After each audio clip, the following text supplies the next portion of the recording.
So what we got going on today is I got some 4-inch Schedule 40 PVC here. I'm making drain tile, so I figured that the thicker stuff might be a little better. I don't know if it is or not, or if I'm just wasting money, but I know that when I was getting this to make for this reason, the actual drain tile that you could have bought, the small stuff that's thinner, it definitely was broke. There's a lot of them there, so hopefully I'm doing I'll be doing a little better and stuff, you know, versus some cheaper stuff, but who knows? We'll see what happens. So I made a template out of old license plate. So I'll measure it in 1-foot sections, and that's what I'm gonna do. So I'll do that real quick. I'll just show you just because, and then I'll put it on high speed. So.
So again, I just mark it on 1-foot sections.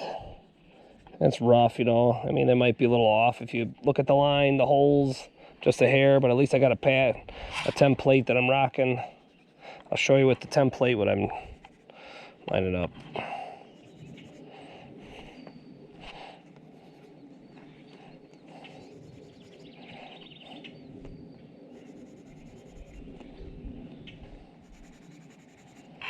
So, yeah, like I said, you can see it roll a little bit, but what I do is I got a mark up here on this awesome license plate, pretty close, and I got my 2 holes. That's what my thinking is and stuff. So now you guys get the idea what I'm doing. Again, this might be overkill, but never bring a knife to a gunfight, right? I'm gonna bring an 810 Warthog. But yeah, thanks for watching, guys. I'll speed it up, and you can watch me work for a while, and hopefully you're drinking some nice Joe. Thanks. Bye.